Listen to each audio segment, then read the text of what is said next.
அத்தியாயம் 11. நிரஞ்சனா.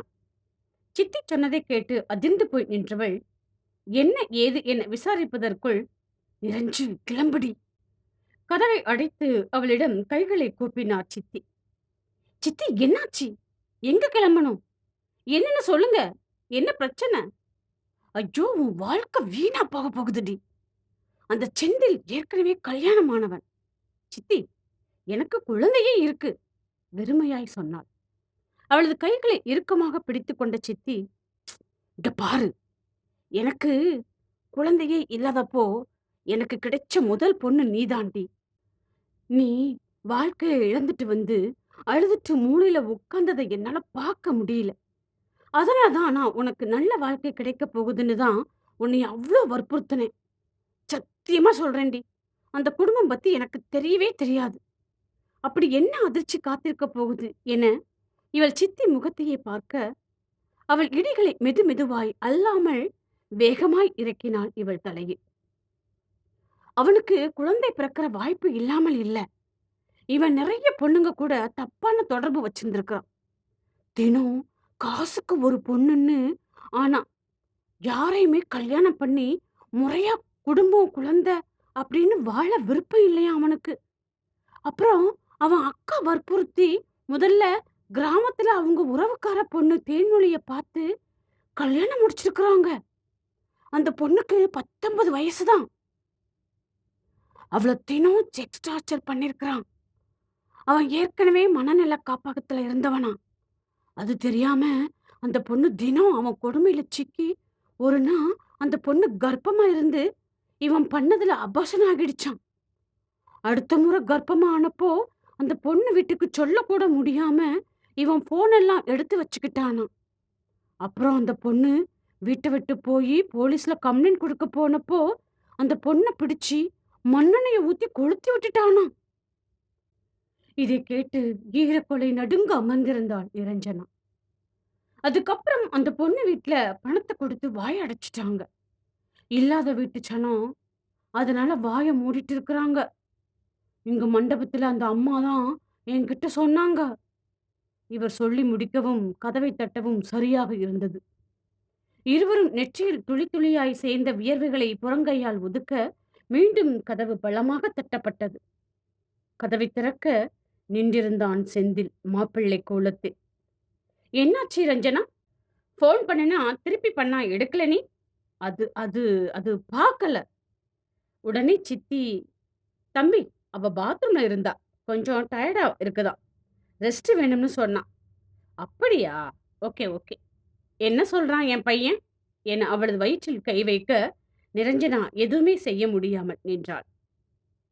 வெளியே ஆட்களிடம் அவளை தொந்தரவு செய்ய வேண்டாம் என சொல்லி கிளம்பி போய்விட்டாள். "சீக்கிரம் கிளம்பு" என அவளது தலையில் கழுத்தில் இருந்தவற்றை சித்தி கழட்டினாள். இவளுக்கு எதுவுமே புரியவில்லை. என்ன செய்வது எனவும் தெரியவில்லை. சித்தி அவளை உடையை மாற்றச் சொல்லி சாதாரண சுடிதார் ஒன்றை போடச் சொல்லி ஷாலை போட்டு முகத்தை மொத்தமாய் கவர் செய்து வெளியே எட்டி பார்த்தார். ஆட்கள் வந்து போன வண்ணம் இருந்தனர். நல்ல வேளை, முழுக்கை சுடிதார் ஒன்றை மேக்கப் போட்ட பெண் இங்கேயே விட்டுவிட்டு போயிருந்தாள். கதவை திறந்தாள் சித்திக்காரி. பாத்ரூம் பக்கம் நீரை திறந்து விட்டவள் அதை இழுத்துச் சாத்தி வெளியில் போய், செந்தில் வீட்டு பக்கம் அவளை பார்க்க வேண்டும் என சொன்ன 6, 7 இளவயது பெண்கள், நிரஞ்சனா காலேஜ் தோழிகள் அனைவரையும் பெண்ணை பாருங்கள் என அழைத்து வந்தவர் அறைக்கு உள்ளே போக ஏற்கனவே கதவு பக்கம் நின்றிருந்த நிரஞ்சனா அவர்கள் பின்னையே நின்று கொண்டாள். "அச்சோ, பாத்ரூம்ல இருக்கிறா போல. சரி வாங்க, நம்ம அப்புறம் வந்து பார்க்கலாம். அந்த மாப்பிள்ளை பையன் வேற அவளை யாருமே டிஸ்டர்ப் பண்ணது தெரிஞ்ச கத்துவோம்." செந்தில் உறவும், "ஆமா ஆமா, கோவக்காரன்தான். வாங்க, அப்புறம் வந்து பார்த்துக்கலாம். சரி சரி போலாம்" என சொல்லிவிட்டு அழைத்து வந்த அந்த பெண்களை கூட்டிக் கொண்டு அவசரமாய் வெளியே போனாள்.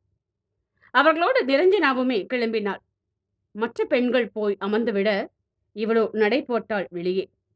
கொஞ்ச தூரத்தில் சித்தி கண்ணுக்கு அகப்பட்ட சொந்தங்களை பார்த்து சிரித்துக்கொண்டே இடைவெளி விட்டு நிரஞ்சனாவை ஃபாலோ செய்தாள். சரியாக கேட் பக்கம் வந்துவிட்டாள். கேட்டுக்கும் இவளுக்கும் 4 அடி வைத்தால் முடிந்துவிடும் தொலைவில் செந்திலின் குரல் அவள் பின்பக்கம், "நில்லு" என. தூரமாய் வந்த சித்தி அவன் கார் பக்கம் இருந்து வந்ததை பார்க்கவில்லை. பார்த்ததும் அதிர்ந்து போக, நிரஞ்சனாவுக்கு உடலெல்லாம் வியர்த்து வழிந்தது. அந்த காலை வெயிலில் இதய துடிப்பு எகிறி போய் நிற்க, பையன் வேறு உதைத்துக் கொண்டிருந்தான். அவள் நினைக்கவில்லை, அந்த நாளுக்கு பின்பு விதி அவளுக்கு இன்னல்களை எந்தெந்த டிசைனில் அனுப்பப் போகின்றது என. வாழ்வின் அத்தியாயம் ஒன்று ஆரம்பம் ஆவதற்கான காலம் கொஞ்சம் தொலைவில். அது நன்மையா இல்லை தீமையா என யாருக்கு தெரியும்? வெறுப்பு கூட விருப்பமாய் மாறும் என அவள் கனவிலும் நினைக்கவில்லை. பார்ப்போம். சுவாதி. 5ஆம் மாதம் சாப்பாடு பற்றி சொன்ன மரகதம் பாட்டி கிளம்பி போக, அவர் சொன்னது போல சாப்பாடு விழா நடந்தது. ஆனால் அது அவளை பொறுத்து மாதம் 6ஐ கடந்து விட்டது. விழா நல்லபடியாக முடிய உடைகளை களைந்து உறக்கம் கண்களை சுழற்ற வந்தவளுக்கு கணவன் பால்கனியில் நின்று பேசிக் கொண்டிருப்பது தெரிந்தது. அவனை பார்த்த பின்பு தூக்கம் கொஞ்சம் உத்தரவு வாங்கி உலா போய்விட பால்கனி கதவு பக்கம் போய் நின்று கொண்டாள். அவனை ரசித்தாள், ரசித்துக் கொண்டே இருந்தாள். பேச்சுகளுக்கு இடையே அவன் டென்ஷனில் பின்பு பின் தலையை தடவி 2 தட்டு தட்டிக் கொள்வதாக இருக்கட்டும், கோதிக்கொள்வதாக இருக்கட்டும், இடையில் கையை இறுக்கி நிற்பதாக இருக்கட்டும் என எல்லாவற்றையுமே ரசிக்க ஆரம்பித்தாள். அர்ணவ் சொன்னது உண்மைதான். அவனை விட குரு என்னைய நல்லா பார்த்துக்கிறாரு. இதை யோசித்து புன்னகைத்துக் கொண்டவள் காதில் இன்னும் விழுந்தது அவன் கத்திக் கொண்டிருப்பது. என்ன என கொஞ்சம் அடிகளை முன்னோக்க அவள் செவிகள் கேட்டது அதை. இப்ப என்ன, உன்னைய கல்யாணம் பண்ணிக்கணுமா? சரி வா, பண்ணிக்கலாம். நாளைக்கு கூட பண்ணிக்கலாம். இதை கேட்டதும் கண்கள் அதிர்ந்து போக அப்படியே நின்று விட்டாள். மற்றது எதுவும் காதில் விழவே இல்லை. அதிர்ந்து போனவள் வாய் பொத்தி நகர்ந்து கொண்டாள். அவன் வரும் அரவம் கேட்கவும் கட்டிலில் அமர்ந்தாள். அதிர்ந்து அப்படியே படுத்துவிட அவனும் வந்தான். அவள் உறங்கிவிட்டாள் என போர்வையை சரி செய்து அவளுக்கு போர்த்தி விட்டவன் அவள் பின்பக்க கழுத்தில் முத்தம் வைத்து, நாளைக்கு முக்கியமான வேலை இருக்குது, நான் வெளியே போகணும், நீ பத்திரமா இரு சொல்லிவிட்டு அதை எழுதி நோட்பேடில் வைத்து அவளை அணைத்து கொண்டு கண்களை மூடினான். விடியல்கள் என்னவெல்லாம் வைத்திருக்கிறது என பார்ப்போம். அத்தியாயம் 12. நிரஞ்சனா. வியர்வையில் முதுகு பக்கம் நனைய, நெற்றி வியர்வையில் ஒழுக, இதயம் எகிரி துடிக்க நடுங்கும் உடலோடு நின்றிருந்தவள் முகத்தை துப்பட்டாவை கொண்டு இழுத்து மறைத்தாள். அருகே செந்தில் நடைபோட சித்தி கைகளை பிசைய, செந்தில், கல்யாணம் முடியல, எங்க போறீங்க? யார், பொண்ணு வீடா மாப்பிள்ளை வீடா என கேட்டுக்கொண்டே நெருங்க சித்திக்கு புரிந்து போனது நிலைமையின் விபரீதம். 2:08 அவனை கூப்பிட்டு கொண்டே ஓடினார் பதட்டமான குரலில். குரல் கேட்டு திரும்பியவன் பார்த்தான் சித்திக்காரி கீழே விழுந்ததை. பதட்டமாக ஓடியவன் அவரை கைப்பிடித்து தூக்கிவிட அதற்குள் எஸ் ஆகியிருந்தாள் நிரஞ்சனா. அவரை தூக்கிவிட்டு பார்த்து வரக்கூடாதா என கடிந்து கொண்டு அவன் மீண்டும் கேட் பக்கம் திரும்பிய போது வேறு வழியே இல்லை என, மாப்பிள, நிரஞ்சனா இருந்த கதவை தட்டுனேன், கதவு திறக்கவே இல்லை. என்ன என கேட்டவன் முகம் மாற ஆரம்பித்தது. இல்ல மாப்பிள, உங்க கிராமத்து ஆளுங்க எல்லாம் அவளை பார்க்க போனாங்க. சரின்னு நானும் வெளியே வந்துட்டேன். அவங்க எல்லாம் ரொம்ப நேரம் பேசிட்டு இருந்தாங்க. அப்புறம் நான் போய் பார்த்தேன், அவ ரூம் திறக்கவே இல்லை. அதான் உங்ககிட்ட கேட்க வந்தேன், உங்களுக்கு ஏதும் தெரியுமான்னு. உள்ள யாரோ அழுத மாதிரி வேற கேட்டுச்சு. சூழ்நிலையை சமாளிக்க அவரும் வாயில் வந்ததை சொல்ல, இவன் முகம் கடுமையாக. அவன் எழுந்து உள்ளே ஓடினான் அவசரமாக. அதற்குள் நிரஞ்சனா அந்த மண்டபத்தை தாண்டி போயிருந்தாள் அந்த தெரு ஆரம்பத்திற்கே. மணமகள் அறை முன்பு சற்று நேரத்தில் கலவரம் கூடியது. முதலில் இங்குதான் இருப்பாள் என தேடல் கொண்டவர்களுக்கு சீக்கிரமே புரிந்தது அவள் இங்கு இல்லை என. செந்தில் முகம் கொஞ்சம் கொஞ்சமாய் இறுகத் தொடங்கியது. சொந்தக்காரர்களை பிடித்து கத்தினான். ஆட்களை விட்டு பக்கத்தில் பார்க்கச் சொன்னான். மண்டபம், அந்த தெரு என இடமே அல்லோல கல்லோலப்பட்டது. அது மாப்பிள்ளை ஊரில் உள்ள மண்டபம். அவளுக்கும் இங்கு யாரையுமே தெரியாது. ஆகவே பேருந்து நிறுத்தம், ஆட்டோ ஸ்டாண்டு என போயிருக்க வேண்டும் என தேடத் தொடங்கினார்கள். செந்தில் தனது சொந்தங்களை பார்வையால் எரித்து கிளம்பி போனான் ஜீப்பில். பாக்கியம், முருகேசன் இருவரும் மகள் எங்கே, வாயும் வயிறுமாய் உள்ளவள் ஆயிற்றே என கண்ணீர் விடத் தொடங்கினார்கள். அக்காவுக்கு என்னவோ ஆகிவிட்டது என தங்கைகள் கூட கண்ணீர் விட்டனர். ஆக மொத்தம் முகூர்த்தத்திற்கு இருக்கும் அரை மணி நேரத்தில் அவளை கொண்டு வர வேண்டும் என மனதிற்குள் நினைத்துக் கொண்டே செந்தில் ஜிபே செலுத்தினான். என்னடே ஆச்சு பொண்ணுக்கு? கல்யாணத்துல சம்மதம் தானே? இல்ல வலுக்கட்டாயமா? பெரியப்பா, என்ன பேசுறீங்க? கட்டுனவள விருப்பம் இல்லாம தொடுறவன் தான். அதுக்காக விருப்பம் இல்லாதவள கட்டுற அளவுக்கு நான் மோசமானவன் இல்ல. ஆமா, ஆமா. ரொம்ப நல்லவன் தான் நீ என நினைத்துக் கொண்டான் கூட அமர்ந்திருந்தவன். மண்டபம் இருந்த சுற்று வட்டாரம் முழுவதும் தேடியும் அவளை கண்டறிய முடியவில்லை. தலையை பிடித்துக் கொண்டவன் அவள் வீட்டு ஆட்களிடம் கேட்டான். அவளுக்கு புடிச்சு போய்தானே கல்யாணம் பண்ண ஓகே பண்ணுனா? சொல்லுங்க. நிரஞ்சனா குடும்பம் அவனது கோபத்தை பார்த்து அதிர்ந்து போய் நின்று, பின் அவன் இன்னொரு முறை அதிர கத்த மொத்தமாய் மேலும் கீழும் தலையை டிங்கு டிங்கு என ஆட்டிக் கொண்டார்கள். அந்த நேரத்தில் ஒருவர் வந்து, ஒருவேளை யாராவது கடத்திட்டு போயிட்டாங்களா என கேட்க, அவன் அக்காவோ, டேய் செந்தி, ஒருவேளை அவனா இருக்குமோ? அவனுக்கு அந்த அளவுக்கு சீன் இல்ல, விடுங்க. எதுக்கும் அவன் நெய்வேலி விட்டு இன்னும் எந்த எல்லைக்குமே போகல. வேற என்ன பண்றது? கேமரா? இல்லக்கா, இங்க உள்ள ஏதுமே ஒர்க் ஆகுறது இல்ல என்றவன் ஏற்கனவே மண்டப ஆட்களை போட்டு வறுத்து எடுத்திருந்தான். கோபக்கனல் தெறிக்க நின்றிருந்தான். அவள் குடும்பத்தை பொசுக்கிவிடும் நோக்கில். ஆனால் என்னவோ அவனுக்கு சித்தி மேல் கோபம் இல்லை. விழுந்து வாரிக்கொண்டு அவனுக்காக ஓடி வந்து விஷயத்தைச் சொன்னவள் என தான் அவன் நினைப்பு எல்லாமே. அவள் அருகே இவன் போக போக அவளுக்கு முதுகு வியர்த்து இடை தாண்டி வழிந்தது வியர்வை. பயத்தில் நாக்கு மேல் அன்னத்தில் ஒட்டி கொண்டது. சின்னத்த, அவளுக்கு இங்க யாரையாவது தெரியுமா? தெரியல மாப்பிள. பயத்தோடு பேசியவள் கண்கள் கலங்கி ஊற்றியது. கண்டிப்பாய் இவன் கண்ணில் நிரஞ்சனா கிடைக்கவே கூடாது என. அதை பார்த்தவன் அவள் தோளில் கை வைத்து, கவலைப்படாதீங்க சின்னத்த, கண்டிப்பா அவளை தேடி பிடிச்சு எங்க கல்யாணம் நடக்கும். அவன் சொல்லிவிட்டு போக இவள் மனம் உடனடியாக கடவுளிடம் வேண்டியது நிரஞ்சனாவுக்காக. ஆனால் எங்கே அவள்? அகப்படுவாளா? மறுநாள் விடிந்ததும் முந்தைய இரவு நடந்ததுதான் மூளையில் உதித்தது. கண்களை திறந்து பார்க்க அந்த பேப்பர் உணர்த்தியது அவனது தகவலை. பக்கத்தில் அவசரமாய் திரும்பி பார்த்தால் அவனை காணவில்லை. முகத்தை கழுவி அமர்ந்து விட்டாள் சுவாதி. மாமியார் வந்து என்ன ஆயிற்று, ஏன் அறையை விட்டு வரவில்லை என கேட்டு வைக்க அசதி என சமாளித்து வைத்தாள். பின் நொடிகள் கரைய யுகம் கடந்த உணர்வு. அவளது தாய்மை அவளை கொஞ்சம் பரிதவிக்க வைத்தது. என்னைய குருவுக்கு பிடிக்கலையா? அதற்கு அவள் மனசாட்சியை பதில் சொன்னது. குரு பார்வையிலேயே உனக்கு தெரியவில்லையா அவன் மனசுல நீ இருக்கிறியா இல்லையான்னு? அப்புறம் அப்போ அந்த கல்யாணம்? கடவுளே என போனில் அவனது லாஸ்ட் சீன் பார்க்க அது காளையை காட்டியது. அதன் பின் அவள் பார்த்து கொண்டிருக்கும் போதே ஆன்லைன் வந்தவன் அவளுக்கு ஒரு மெசேஜ் கூட பண்ணவில்லை. கொஞ்சம் கொஞ்சமாக பொறுமை போனது. மனம் எதை எதையோ கற்பனை செய்தது. இந்த குழந்தை அவனுடையது இல்ல. அவனுக்கு எந்த விதத்திலும் நான் சந்தோஷத்தை கொடுக்கல. கண்டிப்பா ஏதோ நடக்க போகுது. ஐயோ, நான் என்ன பண்ணுவேன்? என் குழந்தை இல்ல. கடவுளே, என்னைய பழி வாங்கிடாத. நான் மனசறிஞ்சு யாருக்குமே எந்த கெடுதலுமே பண்ணல. ப்ளீஸ் எனக்கு உதவி செய் கடவுளே. புலம்பிக் கொண்டே இருந்தவள் தலைவலியை உணர தைலத்தை தேய்த்து கொண்டு கண்ணீர் விட்டாள். கண்களை மூடினாள்.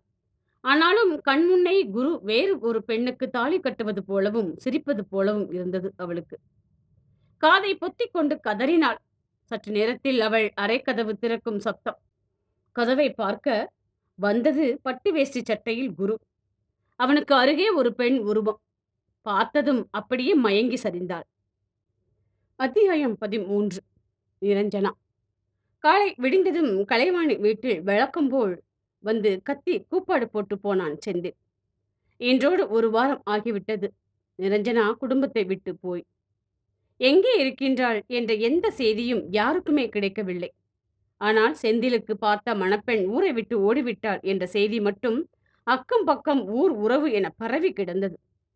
ஆளாளுக்கு அவனது கடுப்பை பார்க்க ஆசைப்பட்டு போனை போட்டு விசாரிக்க அவனோ காட்டு கத்தல் கத்தினான். அத்தோடு நிரஞ்சனா வீட்டிற்கும் அடிக்கடி வந்து கத்தி விட்டு போனான். ஓடுகாலியை பெத்து வச்சு எங்க தலையில கட்ட பார்த்த குடும்பம் என அவனது அக்கா கலைவாணியை கூட தன் மகனுக்கு வேண்டாம் என்று சொல்லிவிட்டார். கௌதமும் வீட்டில் எவ்வளவோ பேசி பார்க்க அவனது பேச்சு அங்கு எடுபடவில்லை. இன்னும் 10 நாள்ல அவ எங்க இருக்கிறான்னு நீங்க சொல்லல, அப்புறம் மொத்த குடும்பத்தையும் மண்ணெண்ணெய ஊத்தி எரிச்சிடுவேன். செந்தில் இப்படி சொல்லித்தான் மிரட்டி வைத்திருந்தான். அவர்களும் சொந்த பந்தம், அவர்களுடைய நண்பர்கள், கூட வேலை செய்வோர் என அனைவருக்குமே போனை போட்டு விசாரித்தார்கள். இதில் நிரஞ்சனா சொந்தம் ஒருவர், "எங்களை என்ன பண்ண சொல்றீங்க? எங்க பொண்ணு விருப்பத்தோட தான் கல்யாணம் பண்ணிக்க இருந்துச்சு. கல்யாணத்துக்கு வந்த உங்க சொந்தக்காரங்க தான் எதை எதையோ சொல்லி அவள மனசையே மாத்திட்டாங்க. அவர் சொல்வது கூட ஒரு வகையில் உண்மைதானோ என யோசனை செய்த செந்தில், அவளது சொந்த பந்தத்தை ஒரு விலாசம் விடாமல் தேடி போய் திட்டிவிட்டு வந்தான். இதையெல்லாம் பார்த்த பாக்கியம் மற்றும் முருகேசன் தம்பதியருக்கு பெண் தப்பித்தது நல்லது என்றே இருந்தது. நாட்கள் நகர ஆரம்பித்தது. கலைவாணி மற்றும் கௌதம் இருவரும் தங்கள் காதலுக்காக போராடத் துவங்கினார்கள் தங்களது வீட்டில். கலைவாணி வீட்டில், "இல்ல கலை, அந்த செந்தில் தினம் நம்மள என்ன டார்ச்சர் பண்ண போறான்னு தெரியல. ஃபோன்லயும் நேர்லயும் ரொம்பவே டார்ச்சர் பண்ணிட்டு இருக்கிறான். அப்படிப்பட்ட குடும்பத்துல உன்னையும் கட்டி கொடுத்துட்டு இருக்கிற கொஞ்ச நெஞ்ச நிம்மதியும் கெடுத்துக்க சொல்றியா? வேண்டாமா?" என்றார்கள். பெற்றோர்கள் எவ்வளவு சொன்னாலும் காதலித்தவனை மறக்க முடியாமல் தவித்துப் போனாள் கலை.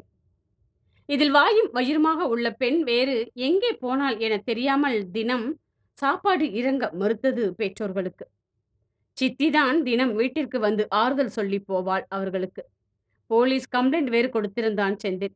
பெண்ணை நம்பி மணவரை வரை வந்த எண்ணெய், இந்த குடும்பம் தங்களை ஏமாத்தி விட்டதாக, அவளை காணவில்லை என வேறு ஒரு கம்ப்ளைண்ட் கூட அவள் வீட்டு பக்கம் இருந்தது. அன்றைக்கு சித்தி தனது பிள்ளைகளை பள்ளிக்கு அனுப்பிய பின்பு போனை எடுத்துக்கொண்டு மாடிக்கு போனாள். பிளாக் செய்து வைத்திருந்த குரு என்ற நம்பரை தொடர்பு கொண்டாள். போன் போய்க்கொண்டே இருந்தது. யாரும் எடுக்கவில்லை. பின்பு யாரோ எடுக்க, இங்கு அவளது மாமியார் இவள் பெயரை கூப்பாடு போட கட் செய்து பிளாக் செய்து விட்டு போனாள் அவசரமாக. போனை அட்டன் செய்த குரு அது கட்டாகவும் போனை வைத்துவிட்டு தன் முன் மயக்கம் தெளிந்து அமர்ந்திருந்த சுவாதியை சந்தேகமாக பார்த்தான். அவளோ அவனை முறைத்து பக்கத்தில் இருந்த மாமியாரை பார்த்ததும் முகபாவனையை மாற்றிக்கொண்டாள். "என்ன, நீ முழிக்கிறத பார்த்தா வில்லங்கமா இருக்கு. என்ன மேடம், என்ன பண்ணுனீங்க?"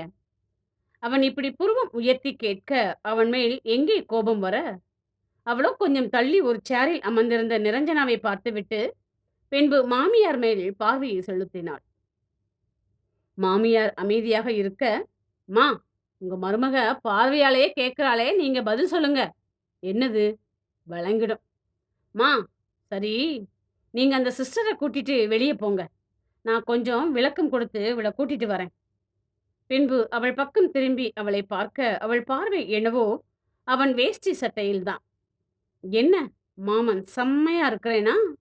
வேஷ்டி சட்டையில இப்படி வச்ச கண்ணு வாங்காம பார்க்குற?" "ஆமா, இப்போ அதான் ரொம்ப முக்கியம்." "என்னாச்சு, தாலி கட்டியாச்சா?" "ம்." "ஏன், நேத்து நான் பேசினதை நீ கேட்டியா?" "ஆமா." "என்ன இப்போ, நான் கேட்கக்கூடாதா?" "என்ன இப்போ?" சாதாரண விஷயத்துக்கு சந்திரமுகி ரேஞ்சுக்கு மனைவியின் முகம் போக நன்றாக நகைத்து அவளிடம் 2 அடி கூட வாங்கி கொண்டான். "என் மூஞ்சிக்கு நீ கிடைச்சதே பெருசுடி. உன் கற்பனை கோட்டையெல்லாம் மூட்டை கட்டி வச்சுட்டு வந்து நிரஞ்சனா கிட்ட 2 வார்த்தை பேசு." மீண்டும் அவள் முறைக்க ஆரம்பிக்க, "சரி, சொல்றேன். அவங்க என் ஃப்ரெண்டு கபிலன் வீட்ல இருக்கிறாங்க. அவங்களுக்கு இதான் பிரச்சனை" என மேலோட்டமாக அவளது கதையை சொல்லி, இப்போ கபிலன் அவங்க கிராமத்துக்கு போயிருக்கிறான். இவங்க வீட்ல தனியா விட்டுட்டு இவங்கள போக முடியாதுன்னு, ஊருக்கும் கூட்டிட்டு போக முடியாதுன்னு தான் ஒரு 4 நாளைக்கு நம்ம வீட்ல இருக்க சொல்லி விட்டுட்டு போயிருக்கிறான். நம்ம வீட்ல அவங்க 4 நாள் இருப்பாங்க. "சரே, எல்லா முடிவும் எடுத்துட்டு என்கிட்ட நீங்க ஏன் இப்ப சொல்றீங்க?" ஏனோ அந்த வேஷ்டி சட்டையை பார்க்க பார்க்க அவள் கோபம் தூண்டப்பட்டு கொண்டே இருந்தது. "ஏண்டி, பத்திரகாளி பார்வை பார்க்குற? இது ஃப்ரெண்டு கல்யாணம், அதுக்கு போனது." "ஓஹோ, சரி, விளையாடலாம் அவளுடன்" என நினைத்து, "ஆனா என் ஃப்ரெண்டு கல்யாணம் மட்டும் இல்ல, என் கல்யாணம் கூட அங்க தான் நடந்துச்சு." விளையாட்டுக்காகச் சொன்னவன் அவளையும் அழைத்து கொண்டு போனான் ஹாலுக்கு.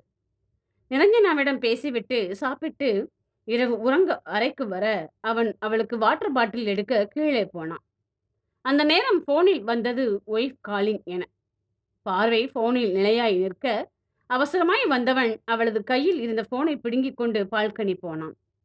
முக்கியமான விஷயம். மத்தவங்க இவளை பாதுகாக்க நினைச்சா, இந்த புள்ள நிரஞ்சனா ஏன் மறுபடியும் அந்த ஊருக்கு அடுத்த எபில போகப் போகுது? ஊருக்கு போகுபவள் நிலைமை மாறுமா? செந்தில் அவளை கை பிடிப்பானா? கட்டி அணைப்பானா? கண்ணம் கண்ணமாக அறை கொடுப்பானா?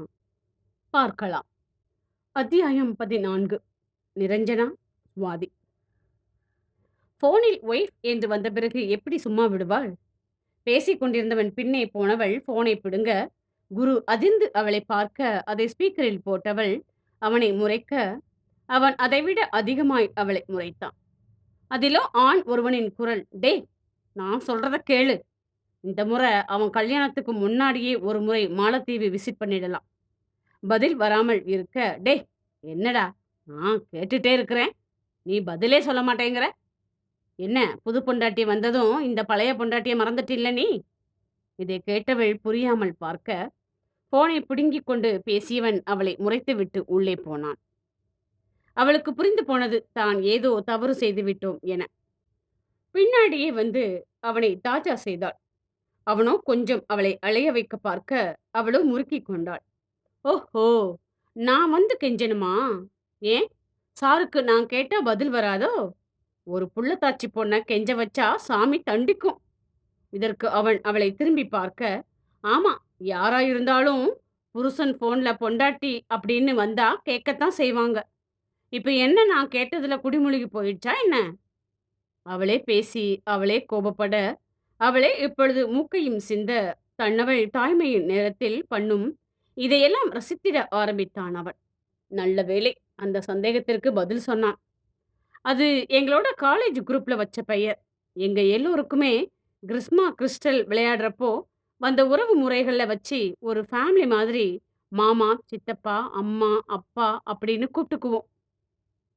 அதுல இவனுக்கு நான் புருஷன் முறை. அந்த பிசாசுங்க தான் ஃபோன் வாங்கினப்போவே சேவ் பண்ணுனானுங்க. அவள் முகத்தில் அப்பொழுதுதான் புன்னகை வந்து சேர்ந்தது. தலையில் அடித்து கொண்டான் குரு. நிரஞ்சனா என்னதான் குடும்பத்தை விட்டு பிரிந்திருந்தாலும் அவளால் நொடி கூட கடக்க முடியவில்லை அவர்களை பற்றி நினைக்காமல். நம் வாழ்க்கை ஏன் இப்படி கண்ணீரும் கம்பளையுமாக செல்கிறது? இதை நினைத்தே பல நாள் இரவு தூக்கம் போய்விட்டது அவளுக்கு. இத்தனை நாள் கபிலன் வீட்டில்தான் இருந்தாள். அவன் ஒரு வகையில் இவர்களுக்கு தூரத்து சொந்தம். ஆனால் தொடர்பு எல்லாம் எப்போவே கட்டாகி இருந்தது. எப்பொழுதாவது ஊருக்கு போனால் பார்த்து புன்னகை செய்வதோடு சரி. ஆனால் அவன் ஊர் பக்கம் வந்தே 10 வருடங்களுக்கு மேல் ஆகிவிட்டது. அப்படி இருக்க அன்று மண்டபத்தில் இருந்து பேருந்து நிலையம் போனால் மாட்டிக்கொள்வாள் என தெரிந்து வேறு வழியில் வந்து மெயின் ரோட்டை பிடித்தாள். சித்தி கொடுத்து அனுப்பிய பணத்தை வைத்து கொண்டவள் போனில் இருந்து சிம்மை தூக்கி போட்டு விட்டாள். வழியே வந்த பேருந்தில் ஏறியவள் வந்து சேர்ந்தாள் நெய்வேலிக்கு. அங்கு தான் இறங்கி பசிக்கின்றது என சென்றவள் கண்டு கொண்டாள் கபிலனை. அது அவனது ஹோட்டல்தான். பின்பு அவளது கதையை கேட்டவன் தன்னோடு தங்கச் சொல்லியிருந்தான். அவனும் அவன் மனைவி, மனைவியின் தங்கை மட்டுமே அந்த வீட்டில். ஆனால் மனைவியின் தங்கைக்கு திருமணம் நிச்சயமாகி இருப்பதினால் குலதெய்வ கோவிலுக்கு போய் வேண்டுதல் நிறைவேற்றப் போவதால் இவளை குரு வீட்டில் விட்டுவிட்டு சென்றனர். எல்லாம் நினைத்து அமர்ந்திருந்தாள் நிரஞ்சனா. இன்னும் என்னவெல்லாம் பார்க்க வேண்டும் என நினைத்தாலே அவளுக்கு உடலெல்லாம் ஒருவித பயம் வந்து சேர்ந்தது. அவளது தோளில் விழுந்தது சுவாதியின் கை. என்னங்க, ரொம்ப நேரமா கூப்பிட்டுட்டே இருக்கிறேன், உங்க பேச்சையே காணோம். விழித்தவள், இல்லைங்க, யோசனையா இருந்தேன். ஆமா, நான் உங்களை எங்கேயோ பார்த்துருக்கிறேன். இந்த மூஞ்ச காணவில்லை போஸ்ட்ல போட்டிருப்பாங்க, அப்போ பார்த்துருப்பீங்க. கிண்டல் அடித்தவாறு வந்து சேர்ந்தான் Guru. Hello missus Guru. Hi sister. Hello brother. அதற்குள் சுவாதி முந்திக்கொண்டு, லேடிஸ் பேசுறப்போ குறுக்க வந்துட்டு என்ன ஹாய் ஹலோன்னுட்டு. பார்த்தீங்களா சிஸ்டர், இப்படி ஒரு சின்ன பையனை கண்ணை உருட்டி உருட்டி மிரட்டுனா நான் என்னதான் பண்றது? ஆனா என்ன பண்ண, அந்த பைத்தியத்தை தானே எனக்கும் பிடிச்சு போச்சு. சொல்லி சிரிக்க அவனுக்கு 2 அடி சுவாதியிடம் வெளுவாக வந்து விழுந்தது. அவனோ இருவருக்கும் தான் எடுத்து வந்த ஜூஸை கொடுத்துவிட்டு அங்கிருந்து நழுவி கொண்டான். வெளிப்படையாகவே நிரஞ்சனா வாயிலிருந்து சட்டென வந்தது அந்த வார்த்தை. சுவாதி, நீங்க ரொம்பவே கொடுத்து வச்சவங்க. ஏன், என கேட்காமலே புரிந்து போனது குருவை வைத்து தான் சொல்கின்றாள் என. ஆமாம் என சொன்னவள் போகும் கணவனையே பார்க்க நிரஞ்சனா கண்களில் பழைய நினைவுகள் வந்து போனது. பழைய விஷயங்களை நினைத்துக் கொண்டிருந்த நிரஞ்சனா தன் பார்வை குரு மேல் இருந்ததை அறியவே இல்லை. பார்வை மட்டும் மாடிப்பக்கம் இருக்க நினைவில் எல்லாம் அவளது பழைய வாழ்க்கைதான் அங்கே ஓடிக்கொண்டிருந்தது. ஆனால் புன்னகையோடு திரும்பிய சுவாதியின் கண்கள் கொஞ்ச நேரத்தில் அக்னியாக ஆரம்பித்தது. காரணம், நிரஞ்சனாவின் பார்வை குரு மேல் இருப்பதினால். குருவின் தாயார் வர அவள் பார்வை கொஞ்சம் மாறியது. ஆனால் மனம் அவளை போட்டு படுத்தி எடுத்தது. மாமியாரிடம் தலைவலி என சொல்லி வந்தவள் கழிவறைக்குள் அமர்ந்திருக்க போனோடு வந்த குரு உடையை மாற்றி கிளம்பி போனான் முக்கிய வேலையாக. வாசல் கதவை அடையும் முன்பு எதிர்ப்பட்ட நிரஞ்சனாவிடம் முக்கியமான வேலை, ஃப்ரெண்டை பார்க்க போயிட்டு வந்ததும் அவளையும் சுவாதியையும் பார்க் அழைத்துச் செல்வதாக சொல்லி நகர்ந்து போனான். சற்று நேரம் மாமியார் பாப்கார்ன் செய்து கொண்டு குருவை கூப்பாடு போட்டார். அம்மாடி சுவாதி, எங்க குரு? ரூம்ல இருக்கிறானா? ஹாலுக்கு வந்த மருமகளிடம் மாமியார் வினவ, அங்கு இருந்த நிரஞ்சனா, பிரதர் முக்கியமான விஷயமா ஃப்ரெண்டை பார்க்க போறதா சொல்லிட்டு போனாங்க என்று சொன்னாள். மாமியார் சரி என கேட்டுக்கொண்டு சாதாரணமாக போய்விட்டார். ஆனால் சுவாதியின் மனம் மீண்டும் அவளுக்கு அதை வேறு விதமாக காட்ட ஆரம்பித்தது. என்கிட்ட சொல்லாம அப்படி என்ன இவங்க கிட்ட சொல்லிட்டு போறது? மாலை நேரம் உறக்கத்தில் இருந்த நிரஞ்சனாவின் போன் அலறியது. எடுத்து பார்க்க கபிலன் தான். அவ்வளோ ஆர்வமாய், அதே சமயம் பயமாய் ஊர் மற்றும் குடும்ப நிலவரம் பற்றி கேட்க அவன் ஒரு குண்டை தூக்கி போட்டான். கலைவாணி மற்றும் கௌதம் இருவரும் ஊரை விட்டு ஓடிப்போக முயற்சி செய்து பின்பு செந்திலிடம் மாட்டி இப்பொழுது கௌதமுக்கு வேறு பெண் பார்த்து கொண்டிருப்பதாகவும் கலைவாணி தற்கொலை செய்ய முயன்று வீட்டு ஆட்கள் காப்பாற்றி விட்டதாகவும் சொன்னான். பின்பு கபிலன் கிளம்பி ஊருக்கு வந்து கொண்டிருப்பதாக சொல்ல இவளோ ஒரு முடிவு எடுத்தவளாய் போய் நின்றாள் சுவாதியின் முன்பு. ஏற்கனவே கனவில் நிரஞ்சனா மற்றும் தனது கணவன் இருவரும் சேர்ந்து சிரிக்க கனவை வெறுத்து இவளோ கண்ணை திறக்க எதிரில் கூட அவள். கோபம் வந்தது காரணமே இல்லாமல். ஆனால் நிரஞ்சனா முகம் இருந்த வாட்டத்தில் என்ன என கேட்க, கபிலன் அண்ணா ஊர்ல இருந்து வந்துட்டாரு, என்னைய கிளம்பி வர சொன்னாரு. இப்ப வா? ஆமா சுவாதி, உங்க வீட்டுக்காரர்கிட்ட சொல்லிக்கிறேன். நான் கிளம்பவா? அத்தை எங்க? அம்மா கோவிலுக்கு போயிருக்கிறாங்க, நான் போய்ப்பேன். வாசல் பக்கம் தானே ஆட்டோ ஸ்டாண்டு, பரவாயில்லை சொல்லிவிட்டு வாசல் பக்கம் போனவள் பின்னவே வந்த சுவாதிக்கு மனசு சரியில்லை.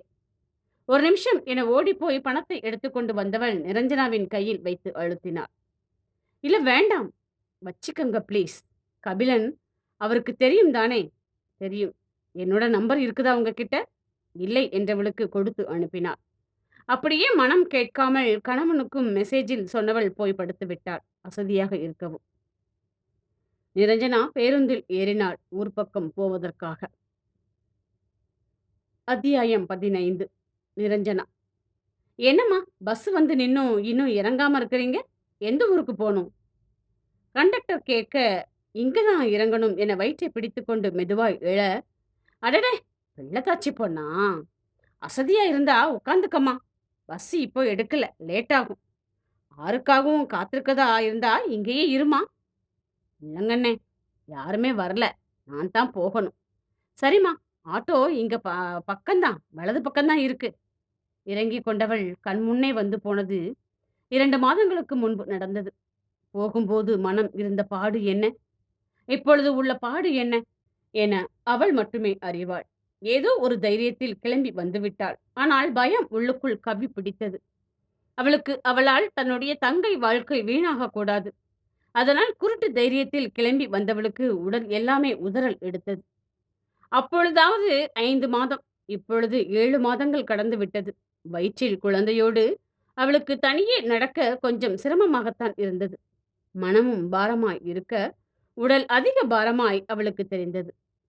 இவ்வளோ ஊருக்கு போக ஆட்டோவை பிடிக்க போக வயிற்றுக்கு ஏதாவது கொடுக்க வேண்டும், பிள்ளை பட்டினியாய் இருப்பான் என போய் ஒரு சோடாவை வாங்கி வாயில் சரித்தாள்.